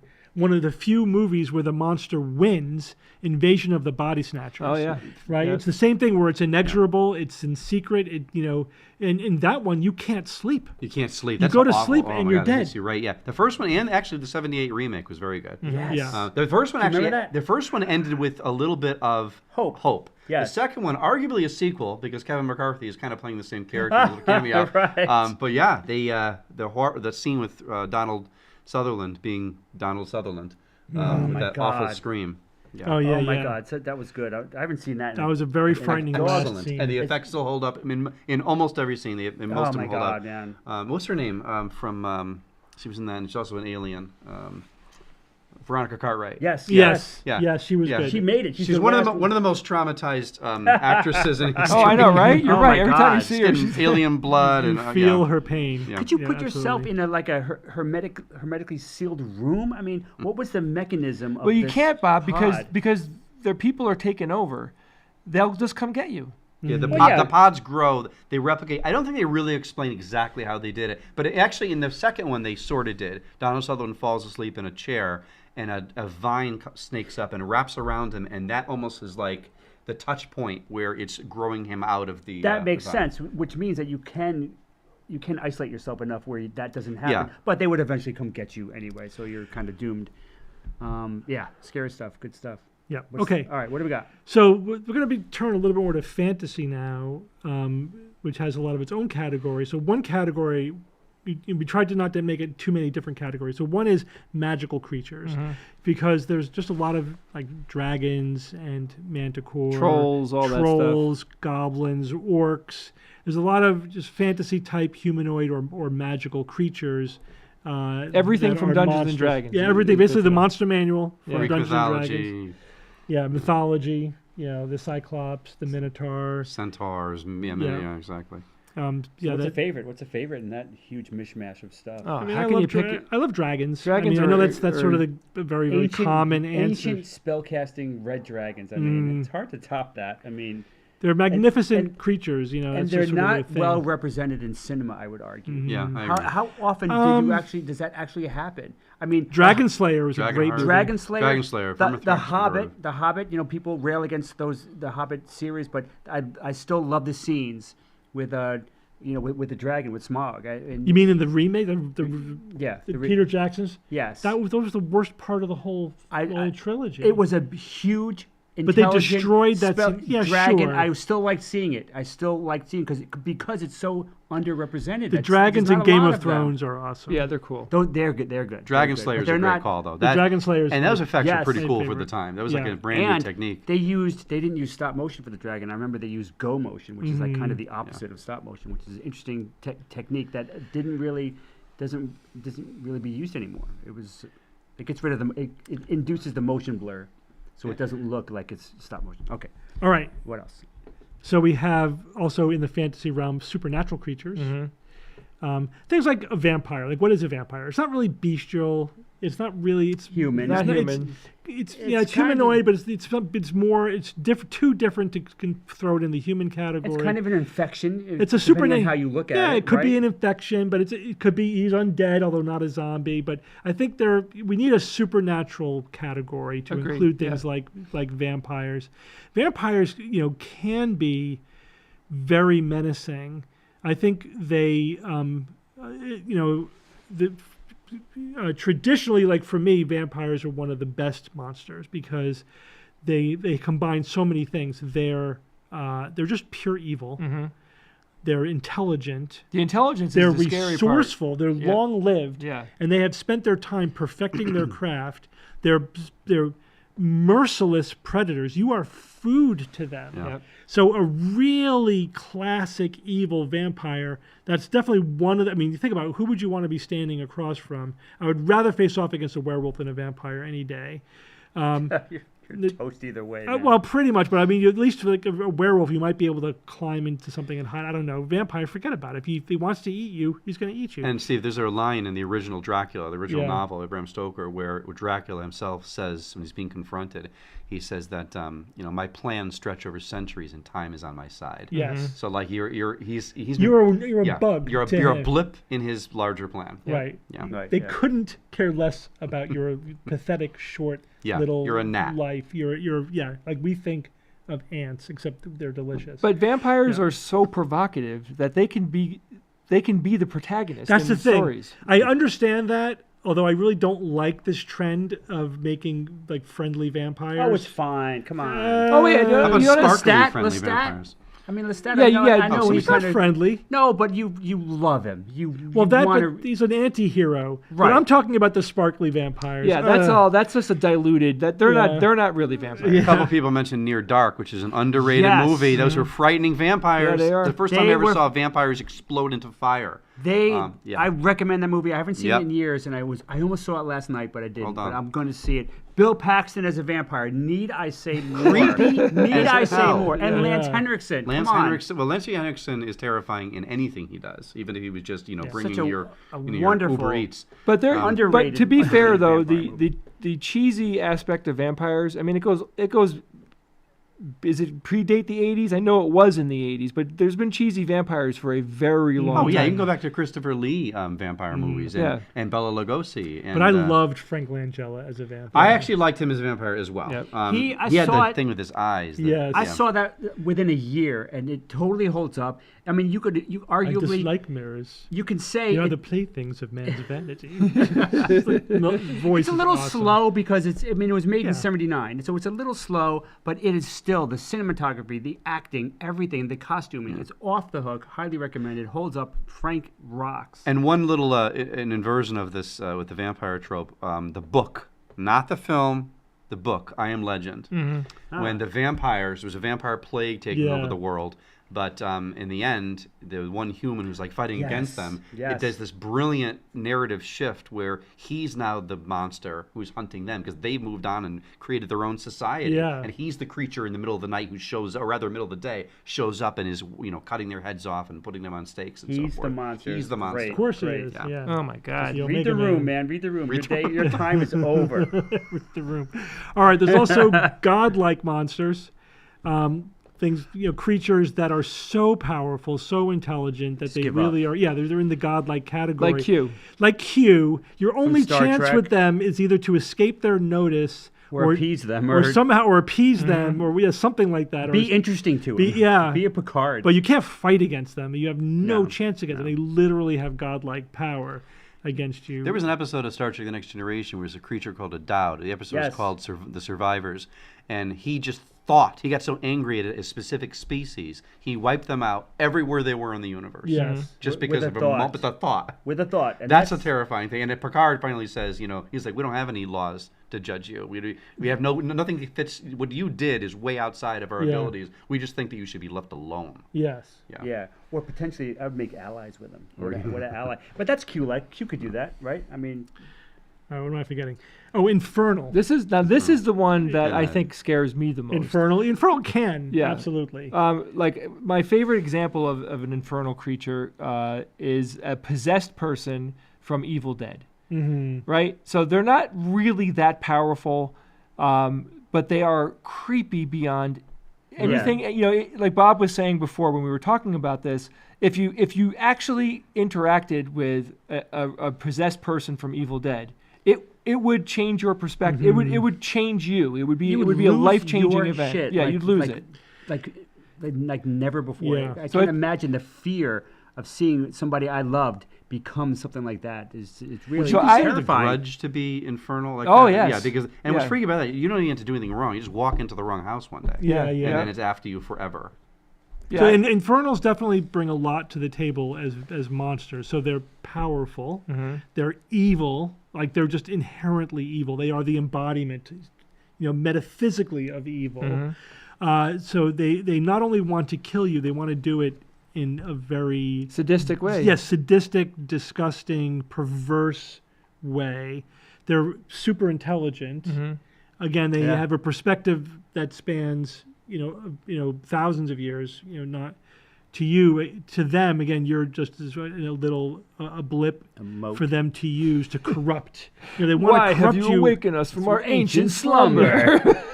So Calderian demons. Now, I would argue the obvious number one example of this is the devil, right? Yeah, I mean, it's devil. obvious. Yeah. Think of the devil is everywhere. It's referenced in so many different things. Yeah. That to me, he's the apex of that whole infernal. Well, Azathoth, right? I mean, in Lovecraft, Azathoth wakes up and reality ends. Yeah. Mm-hmm. Yeah, he's rough, man. Yeah. But that I don't know. Would that be infernal though? Infernal. I think it's Lovecraftian. It's Lovecraftian, and it's also godlike. Yeah. Yeah, he Pinhead from Hellraiser Cenobite. kills you in horrible ways and thrives on yeah, pain. he's infernal. Yeah. Yeah. One of my favorite categories, though. I mean, I would definitely, if I were to encounter a lot of these monsters on this list, I think infernal would be the one that scares me the most. Yeah. If you want to see the most, in my opinion, the best demons, the powerful demons, scary demons, creative demons, beautiful demons, watch Castlevania. Last time I Castlevania saw was it great. On Netflix. The Smartly animation was written, wonderful. Really? Smartly Okay. acted. The animation was very good. And the demons, I've never seen such a plethora of demons that were beautiful and creative and scary and powerful. All right, I'll Watch check it it. out. Is there Watch wall it. meat? Can you whip a wall and get like a pork chop out of it? Because then it's not being valid. But you love that game, don't you? I love the Castlevania games. I love the Castlevania games. 2 more categories. One is non-corporeal. Yeah, so ghosts, spirits, poltergeist. Oh my God. So they're terrifying, obviously, because there's what can you do? You can't physically attack them. Although usually they have a weakness, because otherwise there's no story, right? Mm-hmm. They have to. You have to be able to do something. Oh, you put a line of salt and they can't cross it. Something that you could do. There's actually a new TV show about where ghosts appear and. Like 50 years ago, and it turns out that if a ghost touches you, you die. That's powerful, man. That's powerful. Yeah. The ghost touch is death, and they're trying not to figure out where did they come from? Why are they suddenly killing everybody? How do we protect ourselves from them? So I highly recommend that. Although I can't remember the name. It's a British show, and it's I can't remember the name of the show. But anyway, it'd probably be easy to find. But yeah, so the non-corporeal, that could also be an energy being, like a pure energy being. It doesn't have to be spiritual. The galactic being from the Outer Limits was probably one of the first examples I remember. Yeah. It came from another dimension, and okay. Yeah. And then the final category, which is actually my favorite, and my favorite monster is in this category, miscellaneous. So your favorite category, right? Well, because this is basically things that are so weird and effed up, we couldn't think of another category to put them in. Like, give examples. Because they're very so iconically, the Blob. Yeah, the Blob doesn't fit in anything. And the Blob is a great monster. It's a slow monster, but again, it's this it's an inexorable. And it's hard to defend against because it could literally ooze under doorways and through window jams or whatever. You can't shoot and it just slowly dissolves you and eats you. Hide in a freezer. And it gets bigger. And it gets bigger as it eats. So if you haven't seen the remake, it was remade in the 80s. It was very good. And it was actually really good. It was freaky. The effects My memory is telling me it was very good. The effects made that. Oh yeah. Oh, without a doubt. Do we have another example of? Yes. In The Hounds of Tindalos, I think Frank Belknap Long wrote it. It was a Lovecraftian style story where these creatures, entities, would come out of angles to come after you. So you have to live like in a round room, and they could actually create an earthquake and create an angle and come after you. You're never going to get away from them. Yeah. And what about the monsters from the id in Forbidden Planet? Yeah. That's they're kind of non-corporeal, but they're also part of you. I think my favorite monster is the Weeping Angels from Doctor Who. Yeah, that's great. So good. I've got to watch that again. They're just sort of, they don't fit. They're in a category all of their own. They're quantum monsters. They right? It's terrible. So the thing is they don't exist when you look at them. Right? So when you look at them, they're just as statues. But when you're not looking at them, then they could move, and they move incredibly fast. And so you can't blink, right? You can't not look at them for even a second, otherwise. And they're very, very scary, and they're used to good effect. So, one might be across the room from you, and you blink, and then it's right in your face. Yeah. It's really, really scary. And then they kill you. Yes. By sending you into the past, and then feeding off your entropy as you age to the present. That's unique. That's interesting. Super creative. Yeah, very, very creative. Love them. Great monsters. Very hard to defend against. So if we missed a category by any chance, or if we didn't do something that if you felt like we wronged you in some way, then email us and tell us, how we can improve the list. I mean, again, this is our version of this. There is no one way to categorize monsters.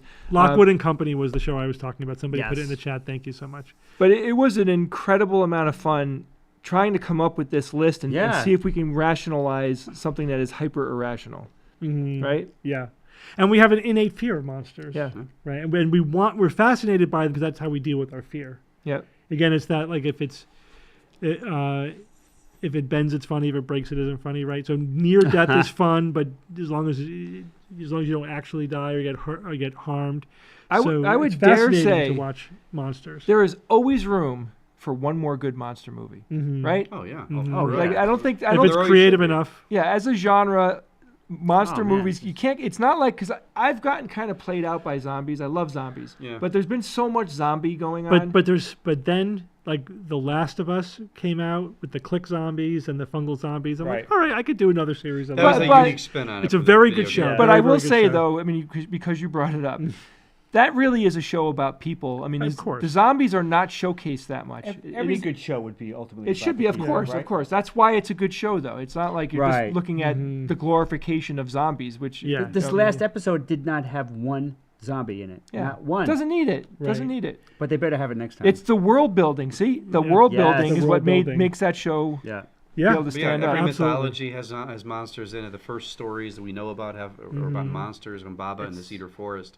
So we are fascinated by monsters. Yeah, I mean, We they're a always part will of be. humanity. They go with us. They're the representative of everything that we fear as sentient beings. How many children's stories have monsters in them? yeah. Right? We Mo- we like to scare children with monsters. A lot Think of about that. lot of Disney's stories started off as essentially scary Yeah. stories, that involve kids, Yep. As we engage in auto evolution in the generations to come, I hope we never, breed that out of ourselves, where we're not fascinated or even obsessed a little bit with monsters, because to me that would be a loss for humanity. But it's also about storytelling, and that's also something that's intimately intertwined with what we are and who we are.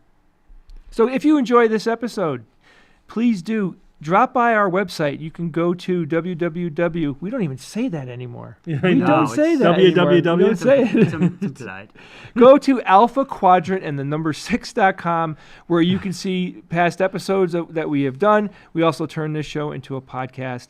And if you really like this show, I know there's a couple of you out there, become a patron, help support the show and help keep us going.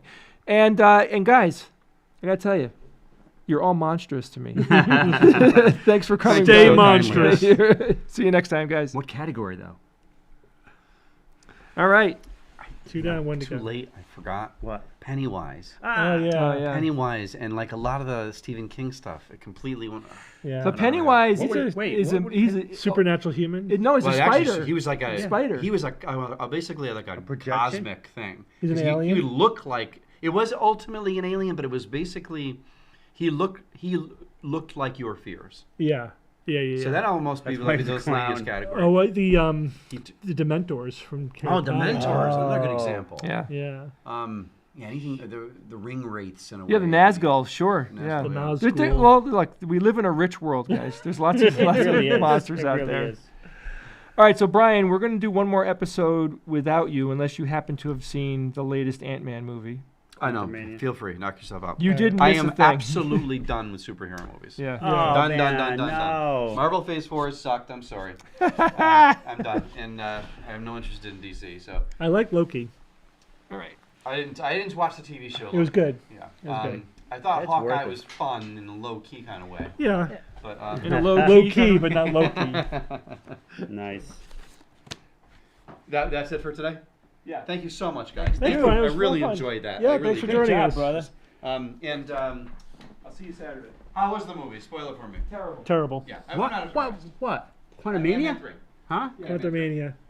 Oh, terrible? No, it was fun. It was a fun ride. It's a fun, terrible movie. Terrible. That's your assessment? Holy shit. When does this go up? So I could promote it and all that. This one, it'll go up in a week and a half. Okay. Yeah, I'll let you know. Cool. Well, before that then. All right, Bob, you're going to move to your right. Steve, get yourself in the middle there. Move your mic. Bob, move that mic over. Thank you. Has anyone ever heard of Behind the bathtub scenes for reglazing? everybody. Yeah. I didn't even know that was a thing until a bubble filled with water appeared on my bathtub. It's like a bubble of like thin vinyl It was great. It was great. on the All hung bathtub. together, right, Brian? So they basically refinished the surface of Yeah. the tub with this like vinyl type glaze. Yeah, and yeah. You didn't even know about it until. The glaze. So they probably had a crappy bathtub and they just resurfaced it. Is it really Scumbags. 943? No, 913 I've got. Oh, 913.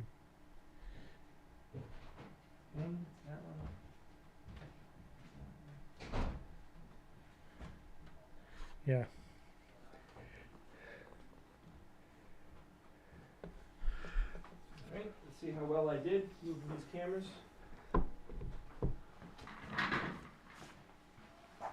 I think Stringaling came in late. Ian, I don't have my headset in, but just scroll through the cameras real quick so I can see how well I did. That's a little off. That's I look so much bigger than Steve. Yeah. It's weird. Gotta lower your chair a little bit. All right, hold on. That's better. All right, I got to make some adjustments.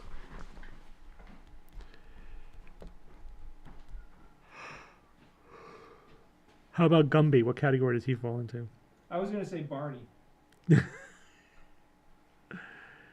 We have reviewed The Last of Us.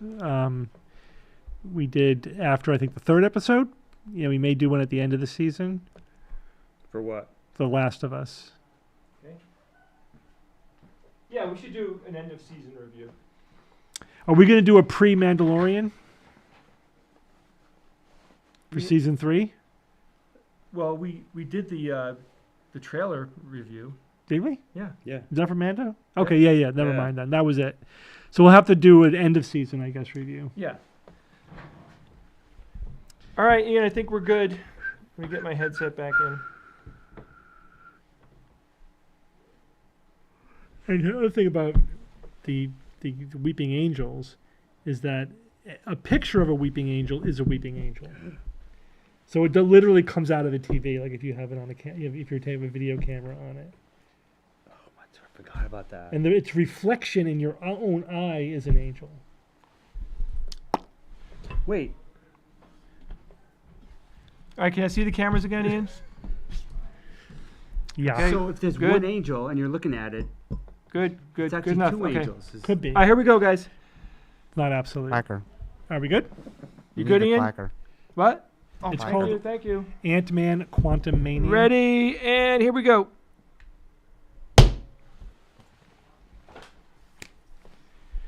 Hi, this is Steve. This is Bob. This is Jay. We are Alpha Quadrant 6, a science fiction review show, and on this episode, we're reviewing the latest Marvel movie, Ant-Man Quantum Mania. If I were to make a YouTube face right now Yeah. that summarizes my reaction to this movie, Yeah. it would be something like this. He didn't like it. I didn't like this movie on a primal level. I was very Yeah. disappointed. Oh, give me a break. Bob, how'd you think? It was a lot of fun. I recommend it. It's worth seeing. It was totally enjoyable. What? It could have been better. Absolutely. There's problems with it that could have made it from a good movie to a great movie, but it's still worth seeing. If you enjoyed Ant-Man 1 and 2, absolutely watch. You absolutely watch. I this. didn't laugh once. The humor Really? the humor was almost non-existent in this movie. The writing Oh, and the come on. dialogue were terrible. The world building was terrible. I felt like halfway through the movie, I turned to Steve. I was going to say to him something derogatory about the movie, and then I realized that once I started, I wouldn't stop. So I decided not to do it. It's not that bad. It's bad. Check it out. It's fun. It's a fun movie. It's well worth it, especially if you like the first couple of movies. I Yeah, mean, but the point is, they did such Marvel on average. If you average out all the movies, they're way more hit than miss. Marvel Yeah. has done a fantastic job. This is a Incredible. miss for you. like the- almost Yeah, unprecedented. but that's why the quality of this movie didn't hold up even close to the other ones, even close. And the other two Ant-Man movies were way more fun, way more like the stories were better, the dialogue was better, the character development was better. I just felt like this movie was like, hey, let's make another Ant-Man movie, and like they didn't care about the script at all. They phoned it in. They phoned it in. That's how I Totally. felt. I mean, I just think you're exaggerating the whole thing, how bad, So- the bad problems. Well, let's with it. talk about it. I think you're both right. I'm kind of somewhere in between the two of you, although I think I'm a little bit closer to Jay on this one than you, Bob, because yeah, if you just looked at this movie in isolation, if it wasn't part of the Marvel Cinematic Universe and the Marvel franchise, you could say, okay, yeah, that was kind of a B movie. It was decent. It was a fun ride, but it wasn't that great of a movie. But I enjoyed it. You know, it was better than not going to the movies. But because it's part of the Marvel franchise, it does raise the bar a little bit. And because they have the resources, they're building towards something. They have the writers. From that perspective, it fell way short of what it should have been. Right. And it fell short in lazy ways that were completely unnecessary. And for that reason, you know, you do great on a curve a little bit. I mean, and it was, as Jay Yeah. said, I felt disappointing. Now, watching the movie, the experience of watching the movie was like, it was all right. There was so let's delve into the details. Now we get to the spoiler-ridden version of the review. So they come up with a reason for our heroes to be sucked down to the quantum realm, where the misadventure ensues.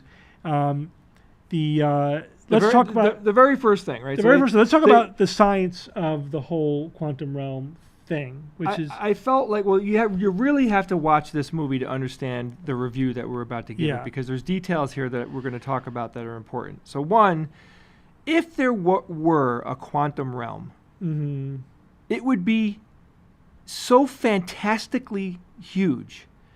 Right, because of how small it is, and because I guess it's everywhere. I mean, I don't quite understand like how the fabric of it would work. That's the world building thing. Yeah. So utter failure in world building for this, because you don't know that. You don't know where it is. It's not. Is it floating on a dust speck in the air? Or I disagree. If you look at some of the quotes, they could have explained it better. I absolutely agree with that. But if you go with some of the quotes and you do a little bit of research, you understand what this is.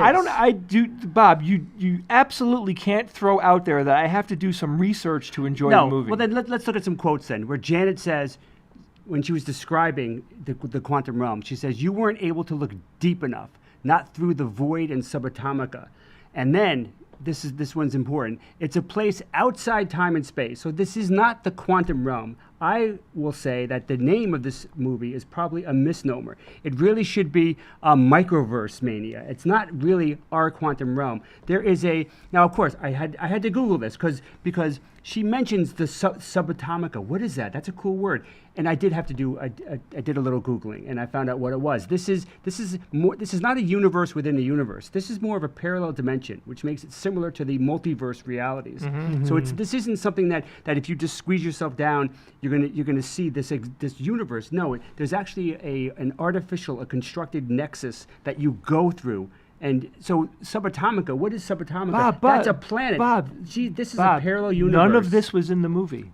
And I said they could have explained that better. Yeah, but it's a major flaw. It's a major flaw because as I'm sitting there, with the title of the movie bouncing around in my head, I'm thinking that they went down to the quantum realm, and there's a planet or a universe there. It's hard for me to even wrap my head around. That's a failure. They failed to communicate properly exactly what this really is. This wasn't just a failure to communicate, Bob. I think they have a very vague idea about what it is. What you're saying doesn't even make sense. In the movie, they quite clearly are shrinking. And they are going through stages of shrinking. And that shrinking puts you through this artificial nexus that brings you to the microverse. This is not what we would consider the quantum realm. But what is the microverse? How big is it? It's got world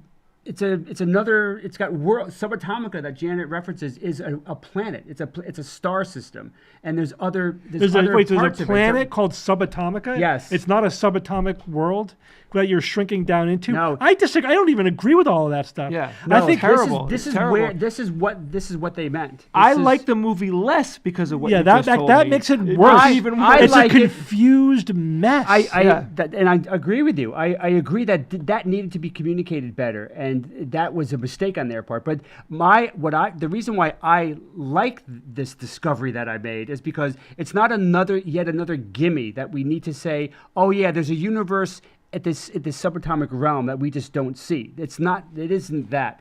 All right, it's the fact that it's I'm not even convinced that that's the case. Yeah, it is, Bob. She specifically references. Okay, all right, but you have to subatomic let me do a parallel here to poetry. Mm-hmm.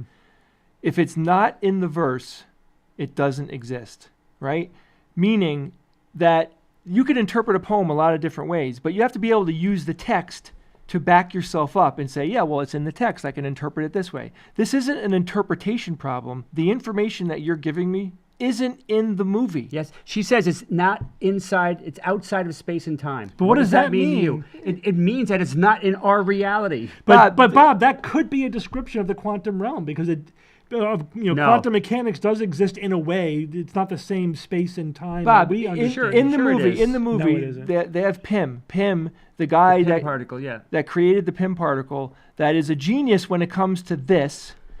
all they had to do. This is all they had to do.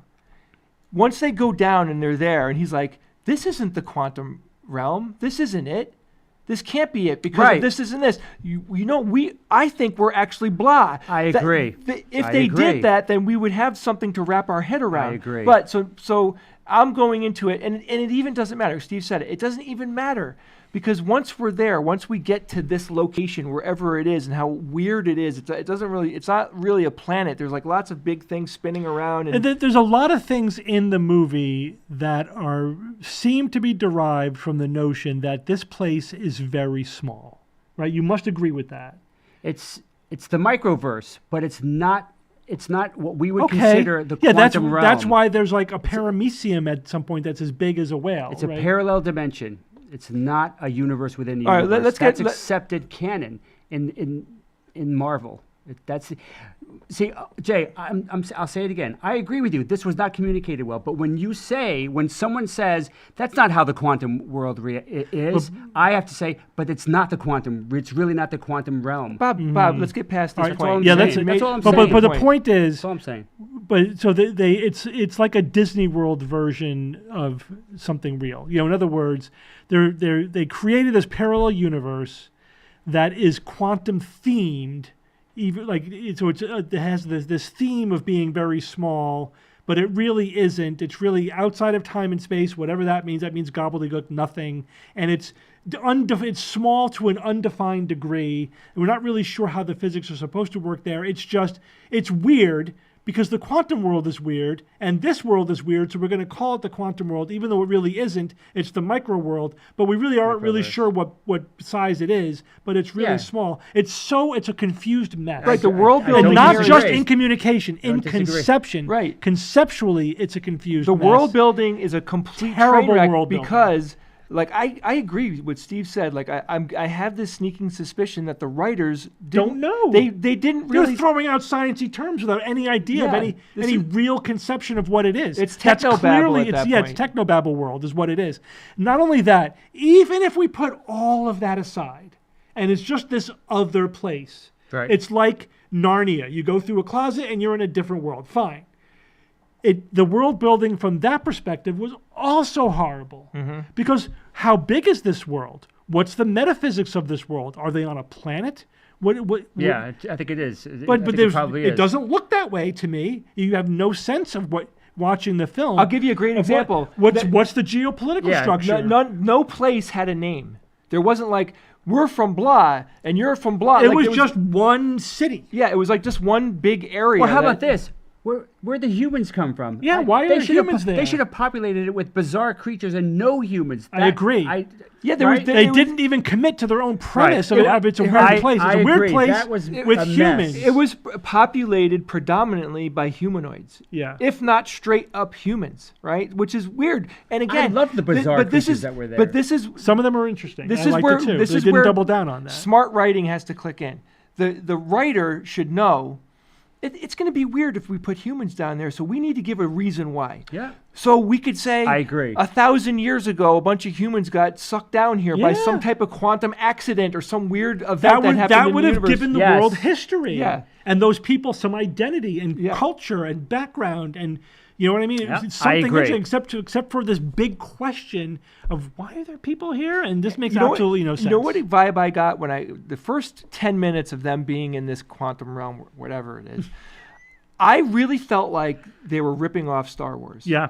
I say at some point, totally. Oh, totally. Total Star Wars ripoff. And what if I told you, and tell me if you think this is a fair summary of this movie, where the protagonists get involved with a band of plucky rebels who are fighting against a dark lord who is using legions of faceless stormtroopers to take over the world. Yeah. That's Star Wars, and that's this movie. Yep. Totally. Right? Yeah. His faceless soldiers were stormtroopers. He literally sat on a throne that was reminiscent of Palpatine. And, he was a Dark Lord. And he also, what's his motivation? I mean, this is actually the thread of the movie that could have been interesting. And I think probably is when you connect it to all the other movies and the other plot line. But they didn't leverage it in this movie. And that is, for the main protagonist, why? What should we be feeling about him? He at sometimes he comes off like a cardboard villain, but then you get hints that, but he's doing it for a reason. But why is he doing it this way? And why isn't he making a better case for himself? Yes, they never committed. They never committed to the plot. He could have easily just tweaked what he said just a little bit, and I would have backed him up. At any point where they wrote text, they wrote the script where he's talking. At any point, even when when Pym's wife, when she saved him, he could have appealed to her and said, I have to get back. Because and like give her save the multiverse. Right, give her some type of thing. But so what would you do to save the multiverse? You think what I'm doing is bad. What would you do if the multiverse were at stake? Right. Would you do this? Because villains, he ended up that because they want everyone to hate him. So. But what they did was they ended up turning him into a mustache twisting villain, which is the worst kind of villain because the villain is like you're using the iceberg metaphor, does not have a foundation. There is no reason for him to be a villain because they didn't tell us the reason. If we understood, with Thanos. They actually took it away. It's there apparently in the backstory, but they took it away. I will argue that Thanos, much better villain, isn't really a bad guy. Yeah. He's just misunderstood. He is no. I was on his side for a little while. I mean, which is an amazing that's the whole point because you like we understand why Darth Vader is Darth Vader. We understand why Thanos.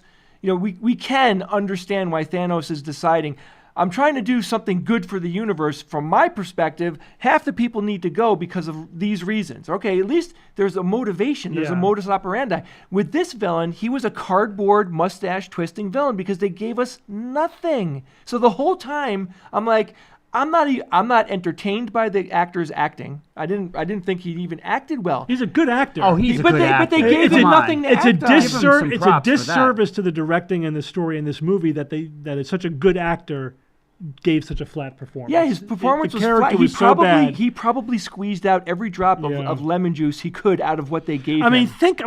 You can come up with such a better version of that character in just 5 minutes of thinking about it. He had to escape to fight his other selves from destroying the multiverse. That gave him good motivation. But then he couldn't escape, so he said, well, while I'm here, I think I'll conquer everything, and be a bad guy. Right? That's the best I could make of it. Yeah. Rather than, I need to do this in order to be able to escape and in order to fulfill my thing. And this is just a temporary, sketchy thing, gray zone thing I have to do. Right, like bad guys have inspirations. They have things that they want to accomplish, and they have motivations to do that. And they gave this guy nothing. All right, so that's that. So we world building was terrible. The characters are cardboard and flat. The plot was a confused mess. And the only thing that held together was a direct ripoff of Star Wars without any new elements or really new imagination. I'll give it to them here. There was no humor in the movie. I agree with Jay. There were parts of it were pretty to look at. Yeah, there was some cool. They did some cool cool character creation. Yeah. There were some interesting weirdo creatures. Yeah. One of them in particular, that gelatinous little guy. I like that guy. I felt bad for the actors during the movie though, thinking that, oh my God, they are completely surrounded by green screens. For a good chunk of this movie, it's all green screen, and they must have been like, "Oh my God!" They didn't suffer as much as I did through the film. I know, right? At least they got paid millions of dollars. I had to shell out $9 to see that travesty. You saw the movie. I asked you what you thought, and you didn't. You were not talking like this. I realized that as you think about this, you see the failings become more prominent as you really dissect. Well, that's a good measure of a movie. After you see me, I had all these complaints at the time during the movie. But they do bother me more over time because the more you think about it. After you see a good movie, you end up liking it more and more the more you think about it. And the more you realize, it's really interesting and the characters, and you feel like you want to talk to somebody about it to explore some aspect of it. Right. And then with a bad movie, like you may have enjoyed the ride a little bit, but the more you think about it, the more all the bad stuff that didn't work bothers you and really starts to gnaw at you, and it just leaves an increasingly sour taste in your mouth. And that was my experience with this movie. Right. Here's the death of any movie, right? You're 90% of the way through, you're 98% of the way through, and you're watching the last thing happen, and you don't care. And you don't care. You don't care. And it's like, oh, look, he got up again. He wasn't really dead. I saw that coming a mile away. Like, how many tropes are they going to throw at us? Like at the very end, you think that, maybe Ant-Man and the Wasp are trapped. Yeah. And wherever, right? I thought that would have been provocative. Oh, shit. The movie ended and they're trapped in this universe. What the hell? Okay, no, but it's fine. So they save him at the very end. The portal opens up and they're going to step through that portal and go right back home where they were, right? I'm like, I didn't care at all. I didn't care that they got saved. It was more entertaining to me to think that they don't get saved, which I was searching for things that were provocative about the film in order to entertain myself, and I couldn't find any. Even the ants, you didn't even like the ants, Jay? I love that whole little minor plot. It was okay, It was but again, cool. They could have built it up more. Here's the thing. Yeah, I wouldn't have minded more of that because they were fascinating. But this movie, like I think 3 or 4 times, pulled the last minute, cavalry riding intro. Yeah. Oh yeah. 3 or 4 times. You can't do that 3 or 4 times in one movie. Where it's like, oh yeah, this guy that's not in this scene for the last 5 minutes, he's going to come in and save this scene at the end. Right when it looks like everything is going wrong. When they actually get defeated, this is the thing that bothers me. They actually get defeated. The thing that they left hanging out there was going to come in and save them, and you knew it every time. Yeah. Every time you saw it coming a mile away. And the way that they I don't know if they actually killed the villain, because in this movie, like, people die, but they don't die. But like the way that they killed the villain was like they kind of smushed his body into his energy source, I guess, whatever, right? And he survived, and he'll be back. They're gonna have to go and get him. But that scene happened. They finally get rid of the villain, and I'm sitting there and I'm just like, that was so anticlimactic. It was so not impressive. It was so not emotionally jarring in any way. And if I don't care, it doesn't matter how pretty it is. It doesn't matter how good the special effects are. Nothing matters if I am sitting there and I don't care, right? Like that's. I mean, I like the character of Ant-Man. Yeah, I like the actor. I do too. It was fine. His daughter was good. Yeah, the father-daughter stuff, I'm a sucker for that. That was fine. But the villain was nothing. Again, it was a good actor, great actor. The villain, I felt like, like they didn't go either way. Like they didn't make you care for they didn't make you think, oh, he's got a point. Oh yeah, maybe should I be rooting for this guy? Like they didn't go that. Yeah. They didn't go that way, and they didn't make you hate him either.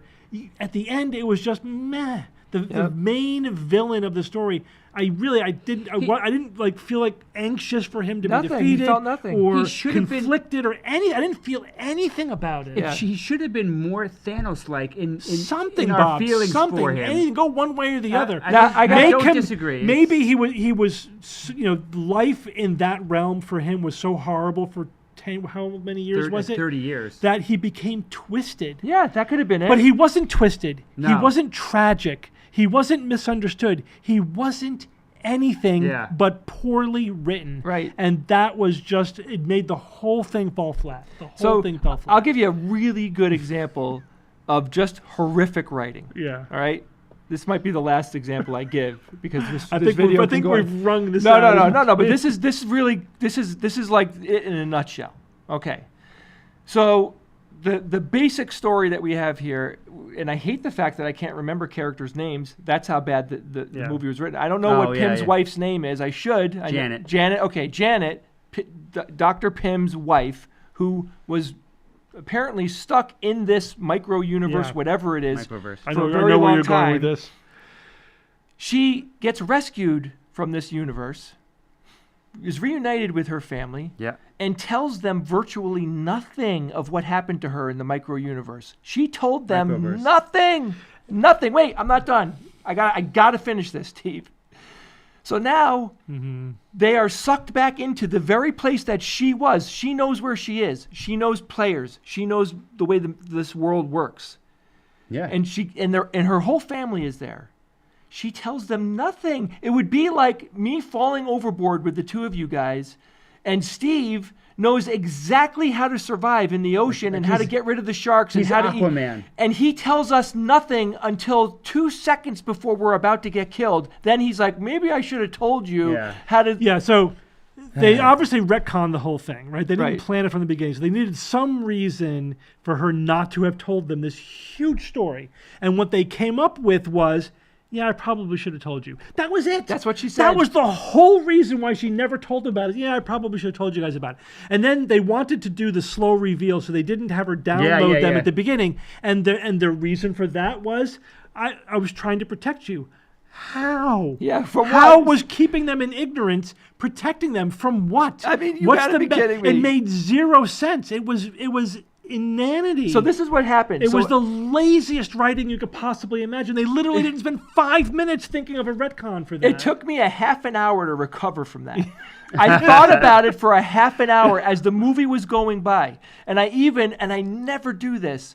One of my kids asked me to get them popcorn in the middle of the movie, and I said, "Sure, I'm going to go do it because I'm still thinking about why she didn't tell them." It was so bad. And she didn't tell them even after there was like 10 reasons for her to tell them. Know. So, Steve, you're right. They wanted the slow reveal. I didn't even the think slow of reveal. that. So they just did it, and they gave no reason for it. So imagine this. Imagine this. 3 of us are family, right? We're brothers. They should have just captured her. Let's say I disappear. Yeah. I just And they disappear. were on their own. Yeah, they were on their own if you want to do the slow reveal. I disappear. And I come back a decade later.